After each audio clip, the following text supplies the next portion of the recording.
La muerte de Marvel empieza aquí, con la muerte de Iron Man y el retiro del Capitán América. Por primera vez en años, el MCU comenzaba de cero. Todos nos preguntábamos, ¿qué sigue después? Sacaron 10 películas y 10 miniseries en tan solo 3 años, pero parece que todo lo que hemos visto realmente no ha ido a nada. ¿Por qué? Por años Marvel construyó a sus personajes principales, o en otras palabras, los líderes, siendo Iron Man y el Capitán América. Cuando conocimos por primera vez a Tony Stark, era irresponsable, arrogante y, claro, un genio, millonario, playboy, filántropo. pero un día recibe una lección y sabe que tiene que cambiar. Cuando lo secuestran los terroristas, vemos que se hace más responsable y toma control de su vida.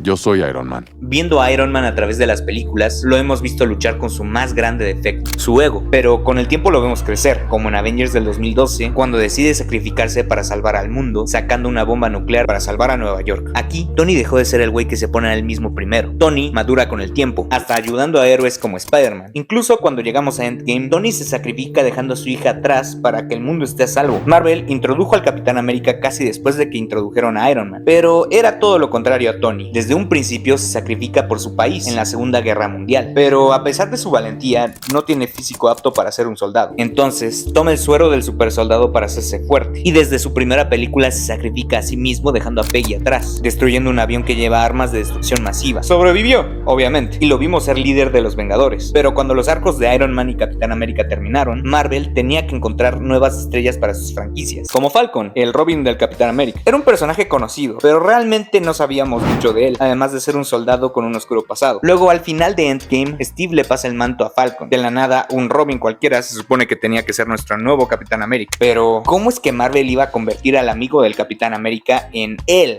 Capitán América? Haciendo una miniserie de él. Desde el primer episodio sí conocemos a Falcon un poco más. Vemos más de su pasado y su familia. Pero de lo que se trata la serie es más de las dificultades que tiene Falcon para aceptar el manto del Capitán América. Siente que no tiene lo suficiente para tomar el escudo. Pero el show establece este pedo demasiadas veces, hasta el punto que no pueden dejar de mencionar a Steve ni un pinche capítulo. La serie se enfoca más en lo que fue Steve que en lo que Falcon es o en lo que será. Entonces, cuando por fin vemos que acepta el escudo, se siente apresurado. Le falta un elemento clave que Iron Man y Capitán América tuvieron en sus primeras películas, el momento en el que despiertan y deciden ser héroes. Tony es secuestrado por terroristas, Steve sacrifica su vida, pero Falcon solo no sabe si hacerlo o no. No hay un momento que lo rete emocionalmente. Literalmente solo tomó la decisión fuera de cámara, nunca lo mostraron, solo llegó y lo explicó. Además, sigue siendo sobre Steve. Falcon literalmente se sigue sintiendo como un personaje secundario en su propia serie. Y después de Endgame, muchos personajes entraron al MCU, como Shang-Chi, los Eternos y las Marvels. Pero con estos personajes parece que Marvel quiere hacer más cantidad que calidad. Si funcionó poner a muchos personajes en pantalla, atasquemos al MCU de personajes para poder hacer lo mismo después. O al menos eso pensaron. Antes de Endgame, Marvel tenía una historia centrada alrededor de 6 personajes principales, los Vengadores originales. Marvel se enfocó en desarrollar estos personajes de una manera sólida, haciendo que nos interesen más. Ahora hay demasiados personajes en la franquicia, pero no hay un Iron Man que lleve a Marvel a una nueva era, o un Capitán América que una a los héroes. Y de hecho el problema no es que no haya personajes interesantes. Por ejemplo, Shang-Chi, él solo era un güey normal, hasta que aprendemos que es el hijo de un terrorista. Lo vemos transformarse de un adolescente que huyó de sus problemas, hasta un adulto determinado listo para matar a su padre, para salvar a un pueblo. Fue genial, al menos para una película en solitario. El problema es que desde esa película no estamos viendo a Shang-Chi. Es irrelevante para otros personajes del MCU. No lo hemos visto desde el 2021. Ni siquiera una referencia, nada. Lo que hace único al MCU es la interconectividad. Iron Man tenía sus películas, sí, pero también podría salir en las películas del Capitán América o la de Spider-Man. Las películas crossovers le daban a los personajes muchas interacciones en pantalla, tanto buenas como malas, y lo hacían mucho más interesante. Tan solo Iron Man y el Capitán América son el perfecto ejemplo de esto. Como los dos personajes pilares de los Vengadores, tenían una relación de amor-odio desde el primer día. Sus roces vienen desde lo diferentes que son como personajes. El ego de Tony muchas veces se entromete con Steve intentando liderar.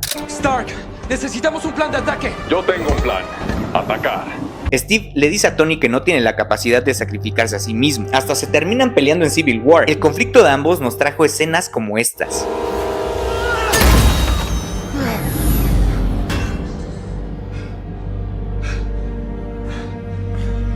Eran pequeños momentos como estos que nos hacían sentir emocionados de ver al MCU, pero después de Endgame no han vuelto a juntar a los personajes para ver cómo se desarrollan juntos. Ahorita los personajes están en sus propios caminos, algunos sin siquiera tener desarrollo en su propia película. A veces hasta parece que ni siquiera están en el mismo universo. Y los superhéroes no son el único problema. Una gran razón por la que el MCU funcionó es teniendo un villano como Thanos. Thanos hizo su primera aparición 7 años antes de Endgame, en la primera película de los Vengadores, y por años el MCU estableció cuidadosamente la trama de las gemas del infinito para Infinity War y Endgame. Todo esto centrado alrededor de Thanos. Ahora intentaron hacer lo mismo con Kang, pero con el anuncio desesperado de Robert Downey Jr. como Doctor Doom, ya sabemos que eso de Kang, pues, ya no va a suceder. La pregunta es, ¿volveremos a tener un momento tan perrón como este?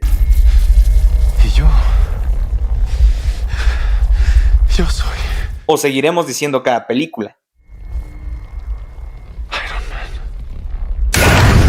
¿Y esto para qué chingados?